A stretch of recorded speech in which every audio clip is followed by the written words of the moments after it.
I know we weren't supposed to have a title slide. I'll just introduce myself. My name is Rozalyn Anderson. I'm working at the University of Wisconsin-Madison, which is in the Midwest in the United States.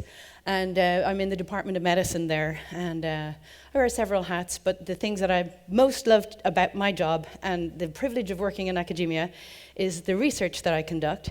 And so with that, I'd like to really thank the organizers. First of all, superb meeting, terrific lineup, and great opportunity to come to Madrid. It's so beautiful here. I'm really blown away. So Rafa and Anna Maria, thank you so much. And for letting me have a chance to talk about my work also. So I'm just going to talk about concepts in general. I'll show some data, but I don't want anyone to get too excited about that. I'm not going to go into any depth. It's really just to use it for illustrative purposes. So the kind of ideas that I'm talking about and the data that we've generated in our lab that has allowed us to kind of, formulate these ideas. So the first thing I'll show you is this caloric restriction. So if those of you who don't know, I've been involved in the non-human primate calorie restriction study for many years. So 30 years and ongoing, we've been following adult monkeys put on either control or CR diets. And so we've gone from observational studies, as Rafa mentioned, these are these Stone Age tools, to some of the more sophisticated analyses that we can do now, which is our Swiss Army knife. And I'll show you some of those ideas. And hopefully I'll be able to demonstrate that the caloric restriction paradigm has utility in telling us about what's going on in the biology of aging. So what I'm showing you here these are all diseases and conditions of age that are impacted by caloric restriction in monkeys. So monkeys age much like people do. Things start to go downhill a little bit by middle age, and so you can start seeing phenotypes of age emerging at the kind of human equivalent of 45 or so. This is where you start to see some vulnerabilities appear. And then they are subject to the same kind of conditions: cancer, cardiovascular disease, diabetes, neurodegeneration. It's all just like it is for people. And not surprising, really, when they share 93% of the genome is the same between rhesus monkeys and humans. And of course, they live for maximum lifespan is just around 40 years of age, but median lifespan is 27 years of age. So as you can imagine, it's a huge endeavor to undertake any kind of monkey longevity study. But the idea was to look at aging, how these animals age, and about the biology of aging in a primate, long-lived species. So you can see, I don't have to point out really the parallels here. This could just as well be a slide about human studies if we put aging here and accumulate osteoporosis, the incidence of arthritis, get cardiovascular disease, age-related diabetes. These are all the same conditions we're seeing clinically, and this is what's creating this burden of chronic disease and conditions as a function of age. And so this is really at the heart of what the Geroscience Initiative is. And I would add that what CR has to offer, which is the short for caloric restriction, is that we have a way we know we can impinge on all of these conditions and outcomes because we can change how animals age through nutrition. And so a lot of people will say, oh, gee, Roz, what should I have for breakfast? I'm like, I don't know, something tasty. I don't recommend people do caloric restriction. I'm not going to do it. Life is too short and there's too much fun to have. But if I were the kind of person to do such a thing, I might undertake it because the evidence is really overwhelming. Caloric restriction, when implemented correctly, impinges on the pace of aging, and it changes the way animals age, their incidence of disease, the progression of those diseases, and the eventual outcomes, resulting in improved survival. In the case of the monkeys, increased longevity. In the case of shorter-lived animals, where we've got different statistical power to say these kind of things. So this is just a cartoon of the standard caloric restriction thing and what it looks like. Body weight, age in months. These are mice now. This is from the 1980s. Which I always make a joke when people wore stone-washed pants, big shoulders, and huge hair, especially Rafa. So from the 1980s, we have known this level of data. So ad libitum fed, eating whatever they want, 25% reduction of food intake, 55%, and you can see the CR animals are smaller. Now this is a hallmark of CR. Smaller body size is hands down, whether you're looking at monkeys, mice, even yeast colonies on CR are smaller. Everything's smaller on CR.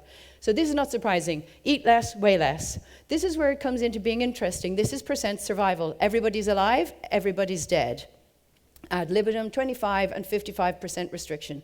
So when I was working with Rick Weindruck in the beginning on this type of stuff, I'd transitioned out of yeast genetics and into mammalian systems. And what was most striking about this is this idea of energy and longevity. And so the energy intake, up to a point, you restrict too much energy intake and then you're going to be malnourished and really you'll be, legs up anyway, but for different reasons. So too low a calorie intake is not going to be effective. But within this sweet range here, you can see that there's this inverse linear relationship. And what this tells me is that there's something about energetics, energy intake, how energy is handled, that is impinging directly on the process of aging, on the pace of aging, on the way an animal ages. So these are some of the usual suspects. If this was a lineup for a mugging, these are the usual people that get dragged in and the police lineup. We've got sirtuins that surprisingly we haven't really heard about much today. AMPK is a quintessential energy sensor in the cell. So this is fundamental to all biology across all species. If you are a cell, you care about AMPK. AKT downstream of insulin signaling pathway. We saw a little bit of that. Some of those slides earlier today talked about insulin and growth signaling pathways. mTOR, which is everybody's darling at the moment, it's the target of rapamycin, and a central regulator, protein synthesis and growth signaling within cells. And then PPARs, which are favorites of mine, which are involved in this balance of fuel utilization and inflammation. So that PPAR family is really at a central hub interacting with metabolic regulation and changes in inflammation. And I think they're going to turn out to be more important than people think at the moment in terms of aging and reactive oxygen species. So the bottom line is here, a bunch of extracellular and intracellular signals, a bunch of metabolites and signaling moieties that are intrinsically involved, that are informing the cell, you have this much energy, you have permission to engage in this type of activity. These are the regulators that I just introduced, and then these are the effectors. The whole thing is massively integrated. This is massively integrated system that performs beautifully to small perturbations and still manages to execute functionally with perfection until age comes into the story. So these are all the factors that we think are important with CR. These are some of the drugs that are being used in different studies, whether they're mice, flies, worms, even yeast. And we have some studies that have involved monkeys also. Rafa had a beautiful series of papers on metformin in overweight, high-fat diet monkeys. But these are some of the things that you'll see when you read the aging literature. And what I want to highlight here is where all these things converge. So we have PPAR agonists, NAD precursors, resveratrol, the whole 9 yards here. But this is at the center of my picture, and that's not a coincidence.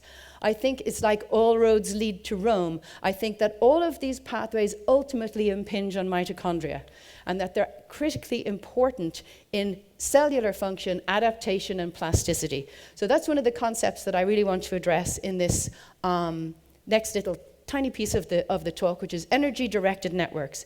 So we've done some experiments, and this is real data. Don't be alarmed. I'll be very quick. It's only broad strokes.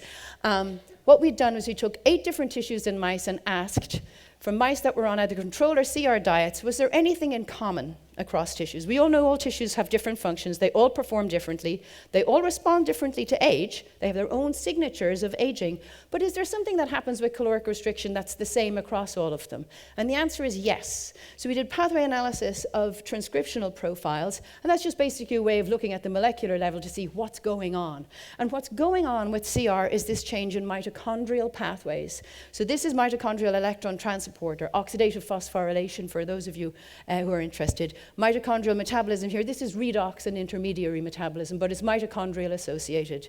So red means up and blue means down. Down is immune and inflammation, but we think this is linked actually to the fact that growth signaling is lower. The animals are smaller, their growth diminished, their growth signaling diminished, and that ultimately results in these changes here in these types of pathways. So this was telling us, you know what? The thing that's happening across all these tissues is a change in mitochondria. So we asked, if we change mitochondria, can we elicit some of those broad-scale changes we see with CR? And the answer is yes. So this is cell culture work, and what I'm showing you here, these are mitochondria in cells. Aren't they beautiful? And you can see these are all kind of dotty, and these are more stringy. We can actually measure this property of the mitochondria, and it's related to how they're behaving, How they're using energy dictates the shape they form. And so we can take a look at these cells here, and these are just regular cells, and these are cells where we've dialed the mitochondria up just a little bit. And we did this using a transcriptional coactivator, PGC1 alpha, present in small copy. So we changed the mitochondria. What effect does it have on the cell? Well, gosh, a huge one is the answer. Almost everything we looked at changed. So we'd only changed the mitochondria just a little bit, and we see broad-scale changes across all types of cellular function. These are changes in metabolism. This is a heat map of the pathway map of the transcriptional changes I'm showing here. Immune function, growth signaling, structural components, and homeostatic mechanisms, or just overall growth signaling and regulation. So huge changes simply from this very small dialing of mitochondria. So at least in theory, the idea that CR might be operating with a mitochondrial change first, that then precipitates the other changes, is supported by these data. How does it do it? Well, we have changes in gene expression. All kinds of cellular function assays that we did also were showing different. But at the mechanistic level, we were seeing this change in these chromatin remodelers simply by dialing those mitochondria up a little bit with the broad-scale change in chromatin remodeling, showing you here acetylation of the histone tails, monodi and trimethylation of the histone tails here. So massive changes in the structure of the chromatin simply by dialing the mitochondria up a little bit. So that's telling you the mitochondria are letting the nucleus know something's going on here and you need to do stuff differently.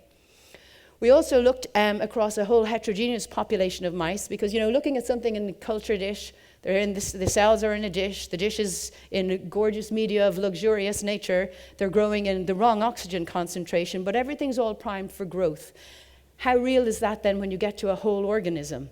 Well, you have to ask, and this is how we ask that. So we had these different mice, 100 different mice, all completely different from each other, all sequenced with transcription data, and this is through collaboration from 3 different tissues, adipose, liver, and skeletal muscle, and we asked, what genes are moving in the same way that PGC1 alpha is, the tool we use to change the mitochondria just a little bit? And the answer is actually a whole bunch of stuff. So under normal circumstances, in totally normal wild-type mice, the genetic differences among individuals reveal this pattern of factors, these pathways here that are linked to our signature mitochondrial regulator. So this is telling us that in real life, in normal animals, in normal tissues, under normal conditions, that there is an energy-directed or energy-informed network, and it touches on all matters of cellular function. So I'll go on to, this is it, our mitocentric cellular regulation. I want to make sure that this is the concept. And we measured actually all of these different things and we're able to show differences in them. But that this is published just recently. So the next thing I'll talk about is network integration. So we had this study that we'd done, obviously the monkey study was pretty important. And we had all these observations of delays in aging, various indices of aging, sarcopenia, neurodegeneration, preservation of brain volume, bone density, differences there. It is a little bit complicated, but beneficial effects everywhere that we looked. So we're trying to figure out, well, what the dickens is going on? What is happening at the cellular level that might explain these differences in the pace of aging? So this is showing you data for very early on in the study. We had a subset of animals that we got at baseline and after 2 years. So this is very early in the inception of the study. We can see changes here on control and CR. Body weight up in the controls, down with CR. Fat mass up in the controls, down with CR. Glucose fasting levels up with the controls, down with CR. So all these hallmarks of mouse aging we see in the monkeys. So the monkeys are mouse-ish in their response to caloric restriction. We had liver tissue that we were able to get from these animals. We didn't do the biopsies very frequently. So it was really very fortunate that we had this close-knit 0 time and 2 year, so we had a longitudinal component. We could look at the difference between before and after they weren't on the study. And we were able to look at gene expression, post-transcriptional regulation, proteomics for protein translation regulation, and regulation at the post-translational modification stage. All of these things are changing. All of these mechanisms are engaged by CR. So it's not doing one thing in one way to one pathway, it's doing many things in many ways across pathways.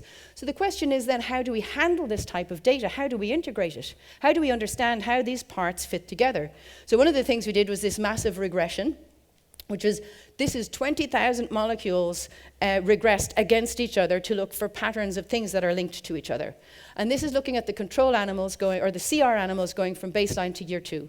And what we were able to show is that there were these clusters of factors that were regulated together. And within these factors, we had things that were changing at the transcriptional level, shown in purple, or the protein level, shown in red, or the post-translational modification through acetylation, shown in yellow, or they were factors we identified by mass spec or NMR, metabolites or lipids from our lipid profiling. So we can see within each given cluster, for example, this contains all of these factors here and these metabolites within this cluster. So these are moving together in a coordinated fashion. We were able to show that there were these 7 megaclusters identified. The control animals do not have megaclusters.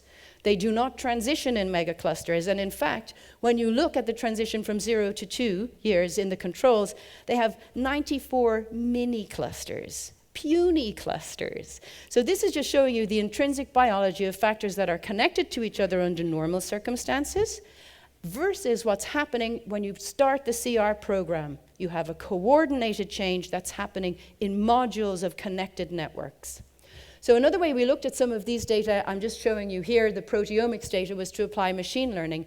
And this is a different way of handling the data. Instead of asking what's up, what's down, what's different in terms of absolute abundance, instead you throw all the factors into the bucket and you ask, if we take out the factors one at a time, can we create a ranked list that will be able to tell the difference between control and CR? And the answer is yes, we can. And so we were able to get these ranked lists here in terms of accuracy and this Gini index here that pulled out factors. Now it pulled out different factors than what we had seen from our regular old types of analysis looking at abundance only.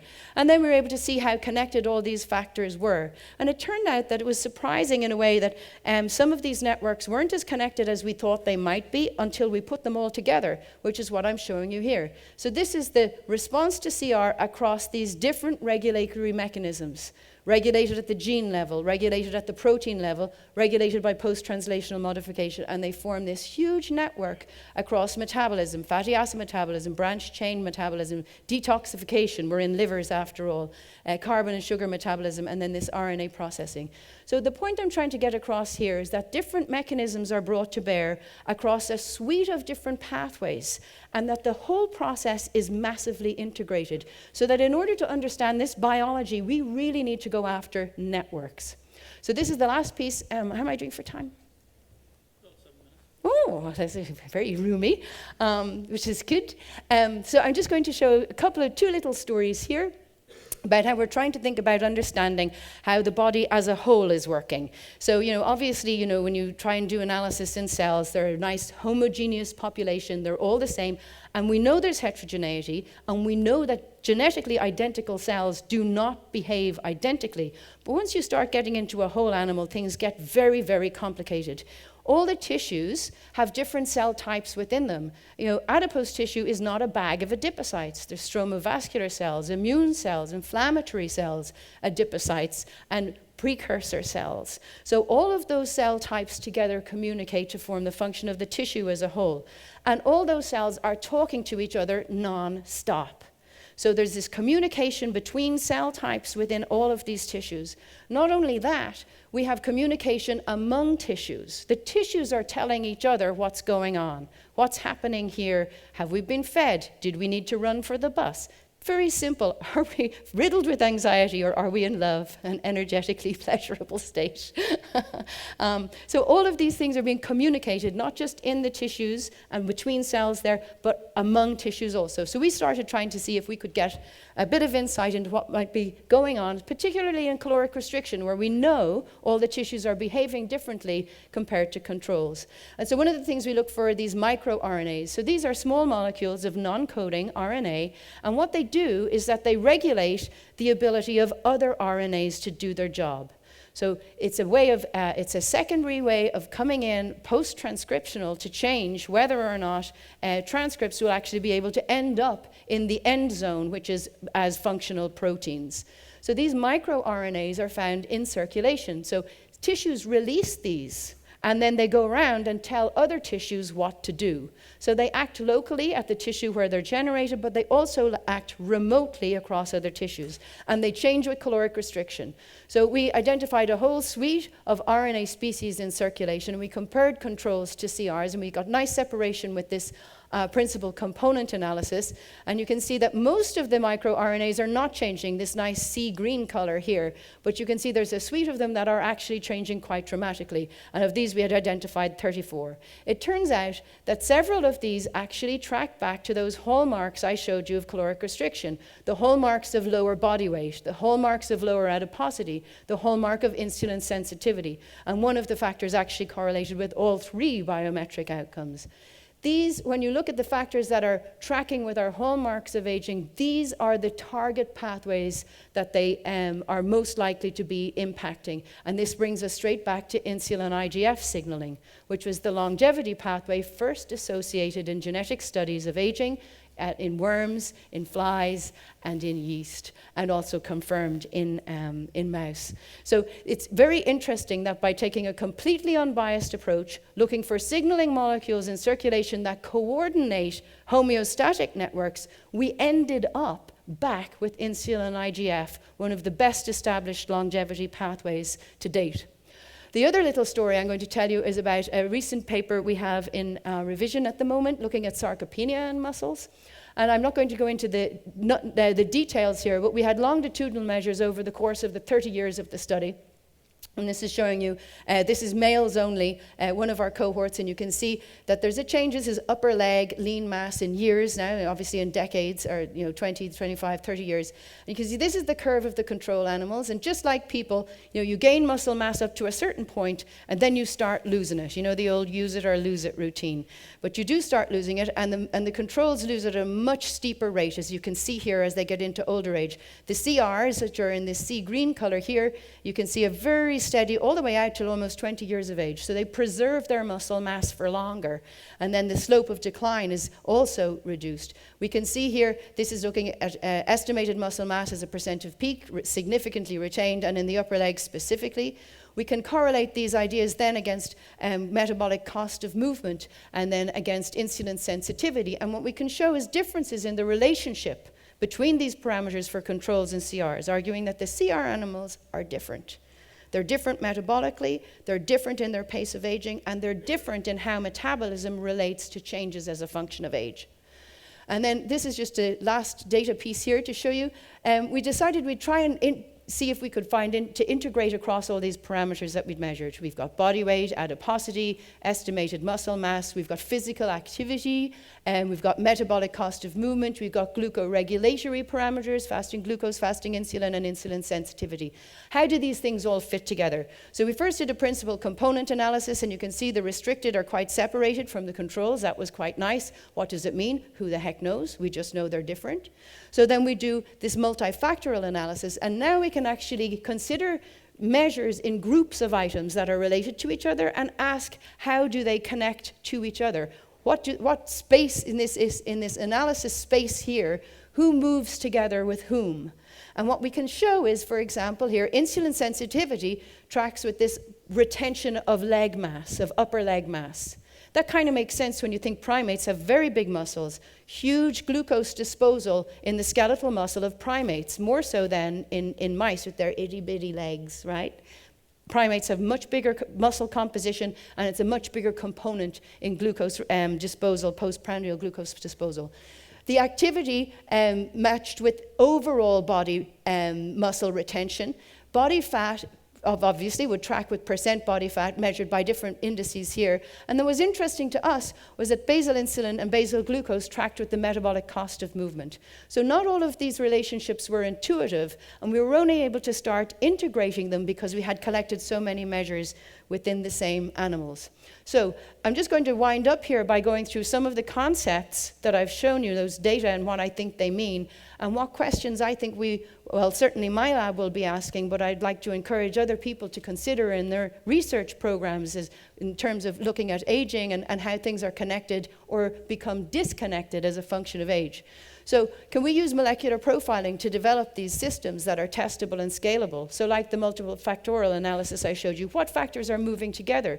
Can we create models that then will reveal vulnerabilities in people, show where those networks start to become disconnected, and use that information as a way to devise treatments for different age-related conditions?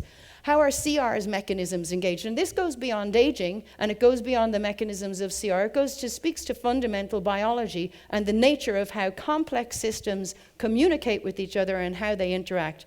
Can we tease apart these different mechanisms and how specificity is conferred?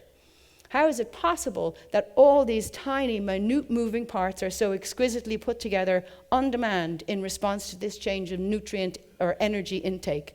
And then finally, with this tissue specificity and intracellular communication, I'm super interested in how communications among different cells will impinge on their networks. What are the most important nodes to trigger, to communicate? We have an important information to relay. Who do we tell first? The mitochondria, the nucleus. Who responds first? And whose response is then communicated to everybody else? And then if we can devise what are these nodes and how are they manipulated, then we can reveal those targets and maybe understand why it is that they are connected to age-related disease and why they're changing as a function of age. So I'm going to just end here with thanking my lab members, and in black are people whose data that I've shown, I mean in whatever that is, thick font. Colleagues at the UW-Madison, really great crew, funding here, and collaborators across the US and some international components.